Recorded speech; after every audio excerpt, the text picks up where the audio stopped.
యేసయ్య నామమునకి మహిమ కలుగును గాక. ఈ సమయంలో అందరికీ వందనాలు. దేవుని యొక్క మాటలు మాట్లాడడానికి దేవుడిచ్చిన ఈ యొక్క సమయాన్ని బట్టి యేసయ్యకి వందనాలు చెల్లిస్తూ ఉన్నాను. ప్రార్థన చేసుకుందాం.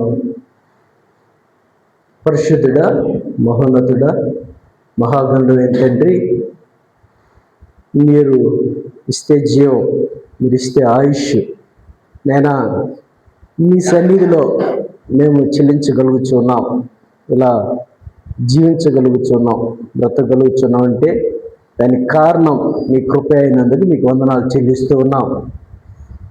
నేను ఆరాధించే గుంపులో సజీవ లెక్కలో మీరు నన్ను ఉంచినందుకు వందనాలు చెల్లిస్తూ ఉన్నాను. నేను నిష్ప్రయోజకుడిని, నా మాట వల్ల ఎవరికి ప్రయోజనం ఉండదు. నన్ను మీ సిలువ చాటును మరుగుపరిచి మీరే మాట్లాడమని కోరుకుంటూ ఉన్నాం. ఏ హృదయానికి కావలసిన మాటలు ఆ హృదయానితో మీరే మాట్లాడండి. నన్ను మీరంత గొప్ప దేవుడు ఎరిగి మిమ్మల్ని ఆరాధించే హృదయాన్ని ప్రతి ఒక్కరికి దయచేయమని కోరుకుంటూ, ప్రేమించి మీరు ఇచ్చిన సమయాన్ని బట్టి వందనాలు చెల్లిస్తూ యేసే శక్తి కలిగిన నామమున ప్రార్థించి అడిగి వేడుకుంటున్నాం తండ్రి, ఆమేన్. ఆరాధన కొరకు మూలవాక్యంగా యెషయా గ్రంథం 27వ అధ్యాయం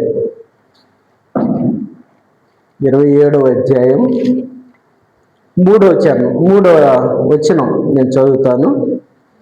మూలవాక్యం యెషయా గ్రంథం 27వ అధ్యాయం 3వ వచనం. యెహోవాను నేను దానిని కాపు చేయుచున్నాను, ప్రతి నిమిషమున నేను దానికి నీరు కట్టుచున్నాను, ఎవడును దాని మీదకి రాకుండానట్లు దివారాత్రము దాన్ని కాపాడుచున్నాను.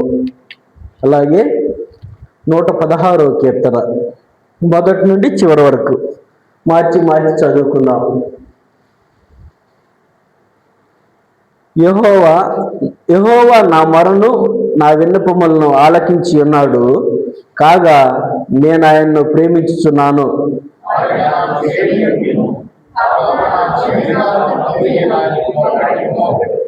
మరణ బంధములు నన్ను చుట్టుకొని ఉండెను, పాతాళపు వేదనలు నన్ను పట్టుకొని ఉండెను, శ్రమయు దుఃఖమును నాకు కలిగెను.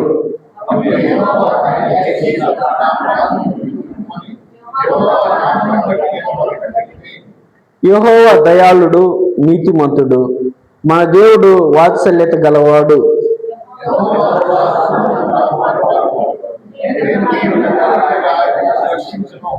నా ప్రాణమా, యెహోవా నీకు క్షేమం విస్తరింపచేసి ఉన్నాడు, తిరిగి నీ విశ్రాంతిలో ప్రవేశింపుము.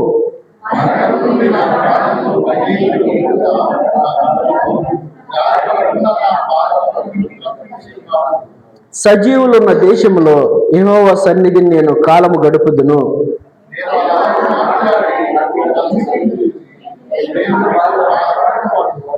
నేను తొందరపడిన వాడనై ఏ మనుష్యుడు నమ్మదగిన వాడు కాడని కొంటిని.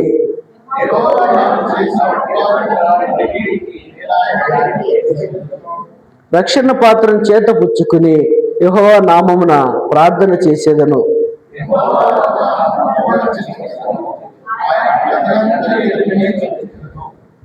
యెహోవా భక్తుల మరణము ఆయన దృష్టికి విలువ గలది.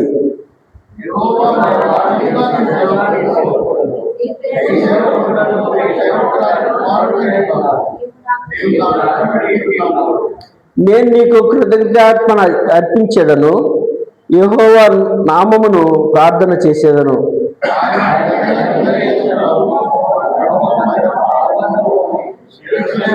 యెరూషలేమా, మీ మధ్య నేను యెహోవాకు నా మొక్కుబడులు చెల్లించేదను. యెహోవాను స్తుతించుడి. ప్రేమ కలిగిన తండ్రి, మీ మాటలో ఉన్న జీవం వెలుగు మీ ప్రజలైన మేము పొందుకుని మిమ్మల్ని ఆరాధించే హృదయాన్ని మాకు దయచేయమని కోరుకుంటూ యేసయ్య నామమున ప్రార్థించి అడిగి వేడుకుంటున్నాం తండ్రి, ఆమేన్. మనము డిసెంబర్ నెల చివరి ఆదివారంలోకి వచ్చాం. అంటే సంవత్సరము చివరి రోజున ఉన్నాం. ఈ సంవత్సరం అంతా మనం చేయవలసింది ఏంటి? ఈ సంవత్సరం అంతా దేవుడు మనల్ని కాపాడిన దాన్ని బట్టి మనం ఆరాధించాలి, స్తుతించాలి. ముఖ్యంగా ఏమిటంటే స్తుతించడానికి గల కారణాలు, మనం ఆయన సన్నిధిలో ఆరాధించడానికి, స్తుతించడానికి చేరాము.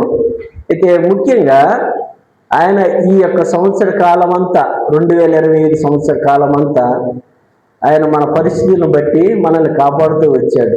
అవి ఎలాంటి పరిస్థితులు అయినా కావచ్చు, మనం ఆయనకు అవిధేయులుగా ఉన్న పరిస్థితులు కావచ్చు, ఆయన సన్నిధిలో మనం బాధలను బట్టి ప్రార్థించిన పరిస్థితి కావచ్చు, ఎలాంటి పరిస్థితులు అయినప్పటికీ ఆయన కాపాడుతున్న దేవుడుగా ఉంటూ వచ్చాడు.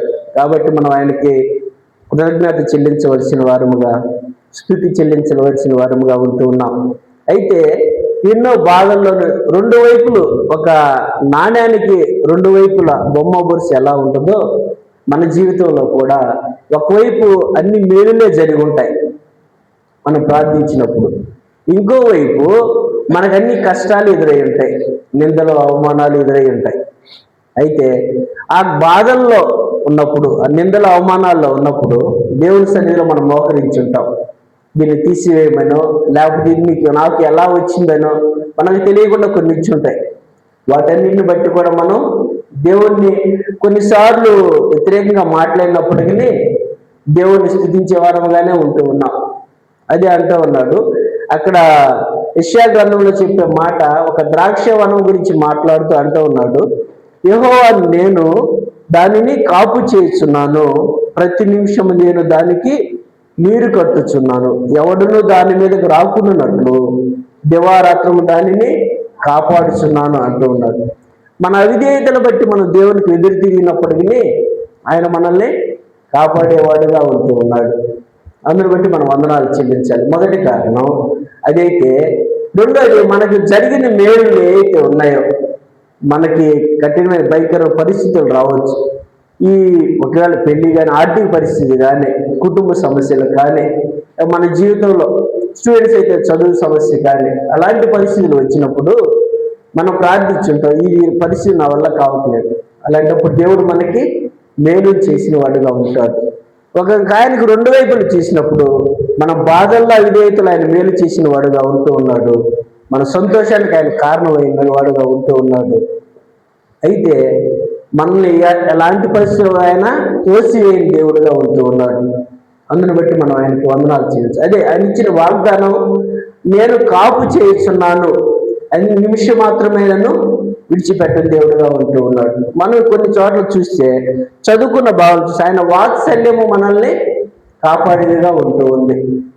అయితే ఈ మధ్యకాలంలో ఒక దేశంలో ఒక పర్వతం మీద అగ్ని ప్రమాదం సంభవించింది.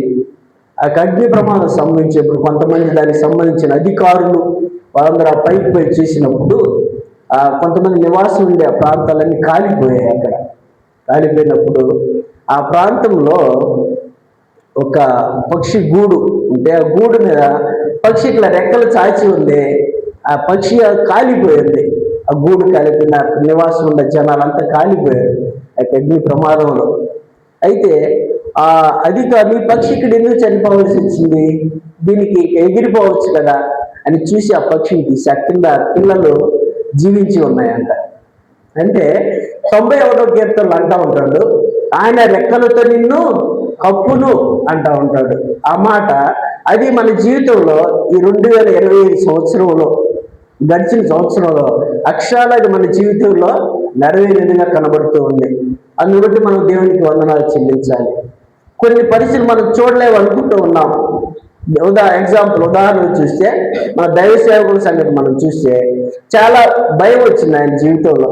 ఇది హాస్పిటల్కి వచ్చినప్పుడు, ఆ స్ట్రోక్ వచ్చినప్పుడు, మనందరం పోయి అక్కడ హాస్పిటల్ సందర్శించినప్పుడు, ఆ బెడ్ మీద ఉన్నప్పుడు, ఆయన అసలుకి ఆ సర్జరీ జరగడానికి ఆ రాత్రి పూట పెయిన్ వచ్చినప్పుడు ఆయన ఆ భయం, చాలా భయం వచ్చిన పరిస్థితి ఉంది కనబడుతూ ఉన్నప్పుడు దేవుడు పరిస్థితి నుండి తప్పించిన వాడుగా ఉంటూ ఉన్నాడు.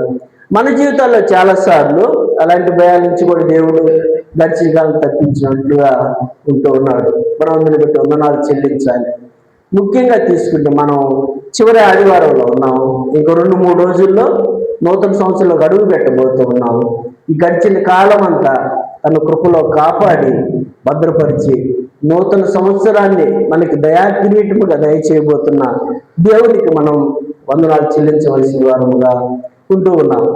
మరి అందుకే అంటూ ఉన్నాడు 127వ కీర్తనలు అంటూ ఉన్నాడు, యెహోవా ఇల్లు కట్టించని ఎడల కట్టువాని ప్రయాస వ్యర్థమే అంటాడు. అలాగే 2వ లైన్ అంటాడు, యెహోవా పట్టణమును కాపాడిన ఎడల దాన్ని కావలి కాయవాడు మేలుకొని వ్యర్థమే అంటాడు. ఎందుకనంటే మనం ఎంత ప్రయాసపడినా ఎంత కష్టపడినా ఆయన కృప లేనిదే, ఆయన కాపాడకపోతే అది వ్యర్థమే అంటూ ఉందన్నమాట. వ్యర్థమే అని ఎందుకు అంటున్నాడంటే మానవులు ఎంత పోరాడినా కానీ దేవుడి కృప లేకపోతే, ఆయన ప్రేమ లేకపోతే మనం నిష్ప్రయోజకమే అనేది ఆ మాట తెలియజేస్తా ఉంది. యెహోవా పట్టణమును కాపాడని ఇల్లా దాన్ని కావలి కాయవాడు మేలుకొని ఉంటే వ్యర్థమే. అలాగే మనం ఎంత ప్రయత్నించినా మన జీవితాల్లో యేసయ్య ప్రేమ లేకపోతే, ఆయన కృప లేకపోతే మనం జీవితాలన్నీ శూన్యం. ఈ రోజున ఆయన సన్నిధిలో మనం జీవంతో కనబడుతున్నాము అనంటే, పరిశుద్ధుల గుంపుతో ఆయన మనకి కృప అనుగ్రహించాడు అనంటే కేవలం ఆయన కృప మాత్రమే అని నేను ఈ సందర్భంగా తెలియజేస్తూ ఉన్నాను. యేసయ్య నామముకు మహిమ కలుగును గాక. ఆమేన్. ఇప్పుడు దావీదు గారికి కూడా అలాంటి భయమే ఒకటి ఏర్పడింది. మనం చదువుకున్న యొక్క వాక్య భాగంలో మనం చూస్తే 116వ కీర్తనలో దావీదు గారు రాసిన కీర్తన ఆయన అంటూ ఉన్నాడు, మొదటి చరణం గమనించినట్టుంది, యెహోవా నా మొరను నా విన్నపములను ఆలకించి ఉన్నాడు అంటూ ఉన్నాడు. నా మొరలు నా విన్నపములు ఆలకించి ఉన్నాడు అంటే నేను ఆయనకు మొరపెట్టాను, నేను ఆయనకి విన్నపాలు చేశాను. ఏమని విన్నపించాను అంటే ఆయన శత్రువు నుంచి ఆయన శత్రువు తరువేటప్పుడు పారిపోయి దాక్కున్న పరిస్థితులు ఉన్నాయి. అలాంటి పరిస్థితిలో ఆయన మొరపెట్టిన వాడుగా ఉంటూ ఉన్నాడు. ఆయన తన యొక్క విన్నపాన్ని దేవునికి వినిపించిన వాడుగా ఉంటూ ఉన్నాడు. అప్పుడు అంటూ ఉన్నాడు, నా మొరల విన్నపాలు నేను ఆయనకి విన్నవించాను, కాగా నేను ఆయన్ని ప్రేమించుచూ ఉన్నాను అంటా ఉన్నాడు. ఆయన నాకు చెవి ఎగ్గెను, కావున నా జీవిత కాలం అంతయు నేను ఆయనకు మొర్ర పెట్టుదును అంటూ ఉన్నాడు. అంటే ఆయన నా మొరలు విన్నాడు, నా మాటలకి చెవి ఎగ్గాడు.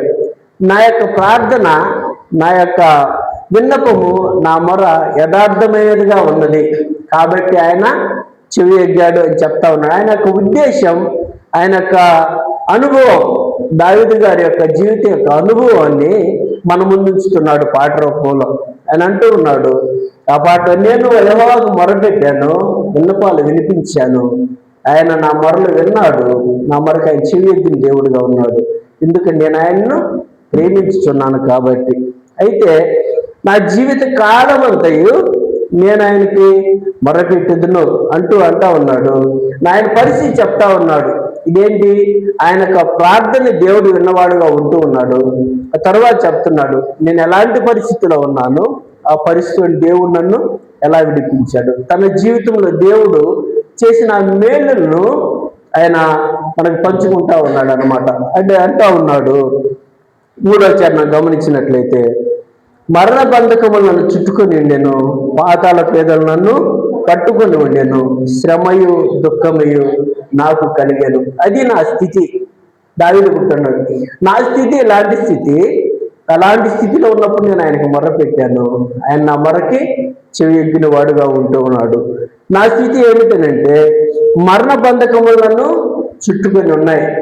మరణ బంధకములు అంటే చనిపోయే పరిస్థితి, ఆ బంధకాలు నన్ను చుట్టూ ఆవరించున్నాయి. అది శత్రురాజులు కావచ్చు, అయిన వాళ్ళు కావచ్చు, బంధువులు కావచ్చు, ఎవరైనా కానీ ఆ మరణ బంధకాలు నన్ను చుట్టుకొని ఉన్నాయి. పాతాళపు వేదనలు నన్ను పట్టుకొని ఉన్నాయి. పాతాళపు వేదనలు, నేను చనిపోతానేమో, చనిపోతే నా పరిస్థితి ఏంటి, నేను చనిపోతే ఎక్కడికి వెళ్తాను, పాతాళపు వేదనలు, ఆ కరుపులు, ఆ కేకలు, హృదయంలో పైకి కనిపించకపోయినా ప్రతి ఒక్క మనిషి యొక్క హృదయంలో ఆ వేదన బాధ అనేది కనబడతా ఉంటుంది. అయితే దావీదు భక్తుడు కూడా అంటూ ఉన్నాడు, మరణ బంధకములు నన్ను చుట్టుకుని ఉన్నాయి, పాతాళ వేదనలు నన్ను పట్టుకుని ఉన్నాయి, శ్రమయ్య దుఃఖము నాకు కలిగాను. నాకు హింస వచ్చింది, శ్రమ వచ్చింది, నాకు దుఃఖము కూడా కలిగింది. అలాంటి పరిస్థితిలో అప్పుడు యెహోవా దయచేసి నా ప్రాణం విడిపింపమని యెహోవా నామమును నేను మొరపెట్టి తిని, అప్పుడు మళ్ళా యేసయ్యకి మొరపెట్టాడు అతను. యెహోవాకి ఏమన్నాడంటే, అయ్యా నా పరిస్థితి ఇది, నేను మరణ బంధకాలు నన్ను చుట్టుకొని ఉన్నాయి, పాతాళ వేదలు నన్ను పట్టుకొని ఉన్నాయి, శ్రమ దుఃఖము నాకు కలిగింది, దాని నుండి నన్ను విడిపించుము అన్నప్పుడు ఆయన అంటూ ఉన్నాడు, యెహోవా నామమును బట్టి నేను మొరపెట్టి తిని, యెహోవా దయాళుడు నీతిమంతుడు, మన దేవుడు వాత్సల్యత గలవాడు. వాత్సల్యత కలవాడు అనే మాట మనం గమనించదగిన మాట. యెహోవా దయాళుడు నీతిమంతుడు, ఆయన మంచివాడు, నీతి కలిగిన దేవుడు. ఆయన మంచివాడు కాబట్టి నా మొర విన్నాడు. ఆయన నీతిమంతుడు కాబట్టి నా ప్రార్థనని అంగీకరించిన వాడుగా ఉన్నాడు. మన దేవుడు వాత్సల్యము కలవాడు. ఆయన వాత్సల్యత ఎంత మాత్రము ఎంతది అని అంటే, మనము అవిధేయులుగా ఉన్నప్పుడు, మనం మాట వినని వారిగా ఉన్నప్పుడు ఆయనను క్షమించేవాడుగా ఉండి తన వాత్సల్యాన్ని మన మీద చూపిస్తూ మనల్ని ముందుకు తీసుకెళ్లే దేవుడుగా ఉంటూ ఉన్నాడు.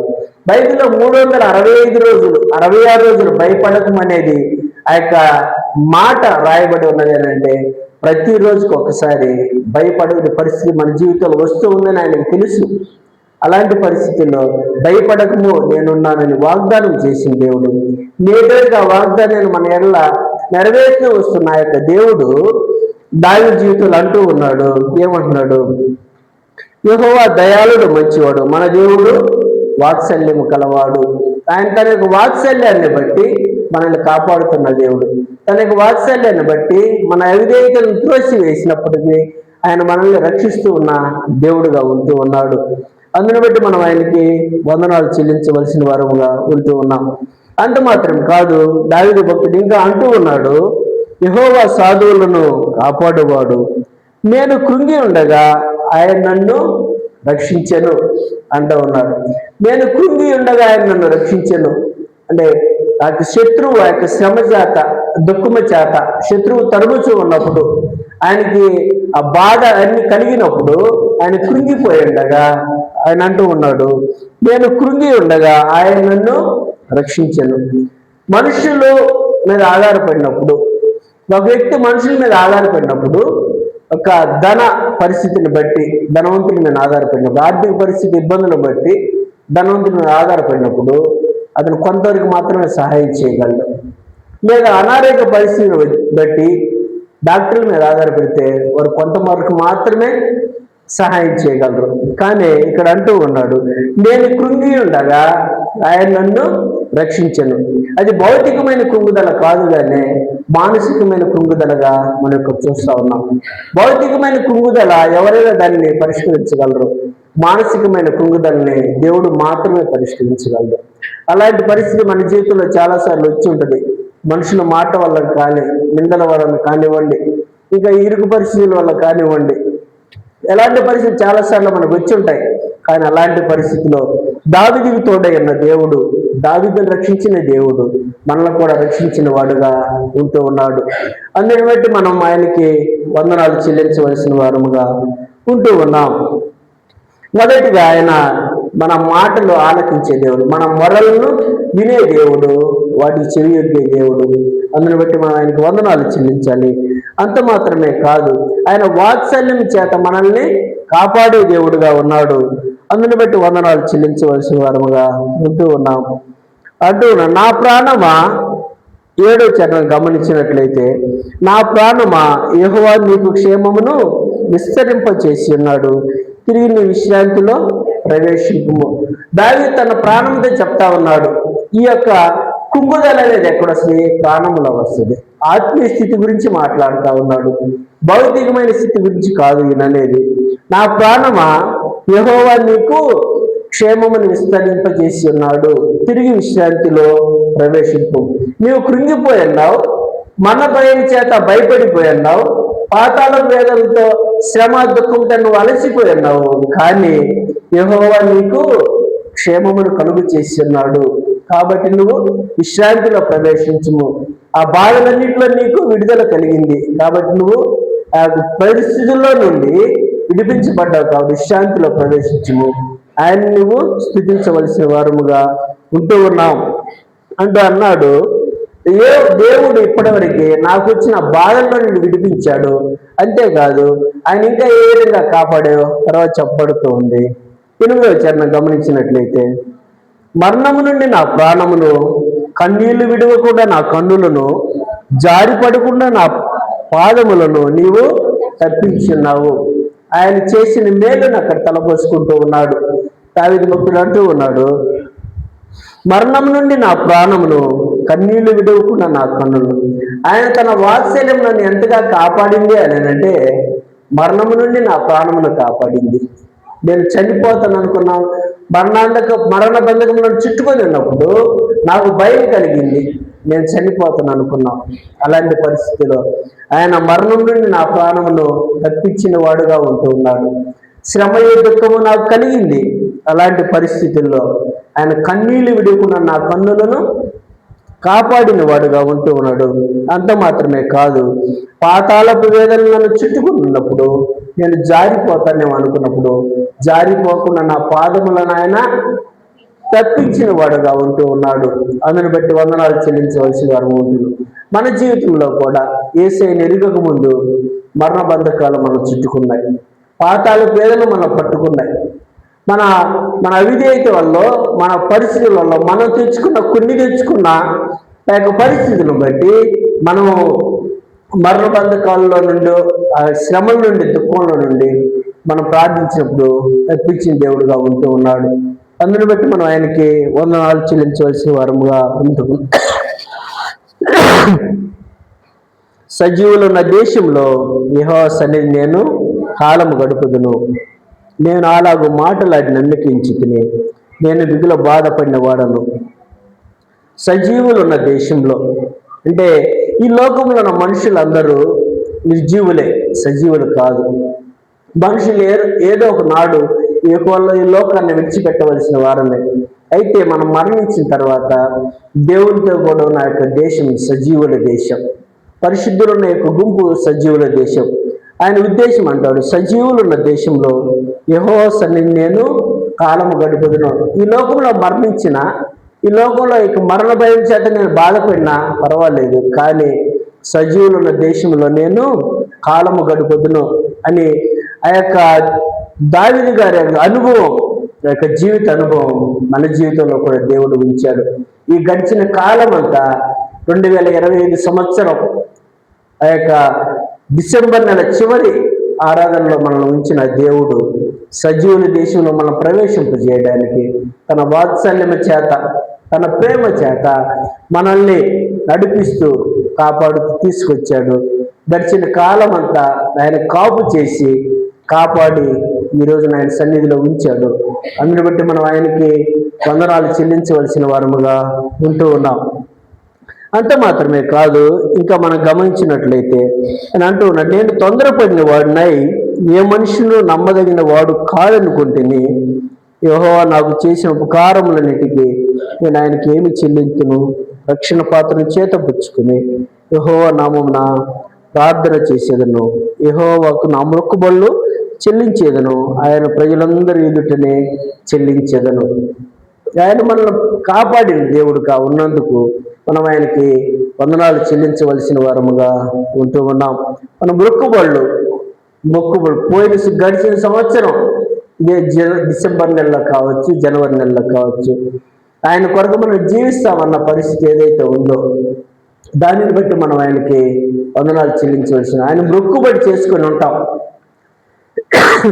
నీ కొరకు జీవిస్తాను, నీ కొరకు నా ఆత్మను రక్షిస్తాను, లేదా ఇంకా నీ కొరకు నేను నమ్మకంగా జీవిస్తాను మొక్కుబడి చేసుకుంటావు. వాటన్నిటిని బట్టి నమ్మకంగా నేను బ్రతికించినందుకు మనుషులను చూసి అంటూ ఉన్నాడు, మనుషుడు ఎవరు నమ్మదగిన వాడు కాడని నేను అనుకుంటుని, ఏ మనుషుడు నమ్మదగిన వాడు కాడని నేను అనుకుంటుని, యెహోవా నాకు చేసిన ఉపకారములన్నిటికీ నేనేమి చెల్లించును. రక్షణ పాత్రను చేతపుచ్చుకుని నేను ఆయనకు ప్రార్థన చేసేదను అంటూ ఉన్నాడు. ఈ నేటి వరకు ఆయన మన జీవితంలో చేసిన మేలును బట్టి ఆయనకు మనం చేసిన మొక్కుబడులను మనం సక్సెస్ఫుల్గా ఈ రోజు వరకు తీసుకొచ్చిన దాన్ని బట్టి మనం ఆయన రక్షించిన విధానాన్ని బట్టి ఆయన మనం కృతజ్ఞతలు చెల్లించే వారముగా, స్తుతి చెల్లించే వారముగా ఉంటూ ఉన్నాం. అంత మాత్రమే కదా, ఆయన అంటూ ఉన్నాడు, యెహోవా నేను నిజముగా నీ దేవుడను, నీ సేవకుడును, నీ సేవకురాలి కుమారునై ఉన్నాను. నీవు నా కట్లను విప్పి ఉన్నావు, నేను నీ కృతజ్ఞతార్పణ సమర్పించదను. కట్లను విప్పి ఉన్నావు. కట్లు అనేటువంటివి అవి బంధించబడినవిగా ఉంటూ ఉన్నాయి. మనం మన యొక్క మనిషి ఫిజికల్గా చూస్తే కట్లు కట్టినప్పుడు అతను కదలలేని స్థితిలో ఉంటూ ఉంటాడు, తన స్వేచ్ఛగా జీవించలేని పరిస్థితి. అవి ఆర్థిక పరిస్థితులను బట్టి కట్ల, లేదా కుటుంబ సమస్యలనే కట్ల, లేకపోతే లోకంలో మనం చేయకూడదు చేసేటువంటి కట్ల. ఈ కట్లు బంధకాలు అనే కట్లు, మరణ భయం అనే కట్లు, ఈ కట్లన్నింటినీ విప్పిన దేవుడుగా, ఆ ప్రాణ భయం అనే కట్లు, ఈ కట్లన్నింటినీ విప్పిన దేవుడుగా మన జీవితాల్లో ఉంటూ ఉన్నాడు. దావీదు జీవితంలో నువ్వు నా కట్లను విప్పి ఉన్నావు, నేను నీ కృతజ్ఞతార్పణ అర్పించదను అంటూ ఉన్నాడు. మన కట్లన్నీ విప్పిన దేవుడు, మన పరిస్థితులన్నీ దాటించిన దేవుడికి మన వందనాలు చెల్లించవలసిన వారుగా ఉంటూ ఉన్నాం. దావీదు జీవితంలో ఏ అనుభవం అయితే ఉందో అదే అనుభవం మన జీవితంలో కూడా దేవుడు నెరవేర్చిన వాడుగా ఉంటూ ఉన్నాడు. అందుని బట్టి మనం ఆయనకి వందనాలు చెల్లించవలసిన వారుగా ఉంటూ ఉన్నాం. ఆయన ప్రజలందరి ఎదుట యెహోవా మందిర ఆవరణంలో, యెరూషలేమా నీ మధ్యను నేను యెహోవాకు నా మొక్కుబడులను చెల్లించేదను, యెహోవాను స్తుతించుడి ఆయన అంటూ ఉన్నాడు. జనాలందరి ఎదుట, ప్రజలందరి ఎదుట నీ సన్నిధిలో నా మొక్కుబడులను చెల్లించేదను, నా అర్పణ అర్పించేదను అంటూ ఉన్నాడు. ఆయన జీవితంలో ఆయన యేసయ్య చేసిన, దేవుడు చేసిన మేళలను బట్టి ఆయన తన యొక్క అర్పణ, కృతజ్ఞత ఆయన అర్పించేవాడుగా కనబడుతూ ఉన్నాడు. అలాగే మనం కూడా మన జీవితంలో దేవుడు చేసిన మేలును బట్టి మనం మన యొక్క కృతజ్ఞత, ఆరాధన స్థితి మనం అర్పించే వారముగా ఉండాలి. ఎందుకనంటే ఆయన కాపాడిన దేవుడు, ఆయన రక్షించిన దేవుడు, ఆ బంధకాల నుండి విడిపించిన దేవుడుగా ఉన్నాడు, ఆ కట్లను విప్పిన వాడుగా ఉంటూ ఉన్నాడు.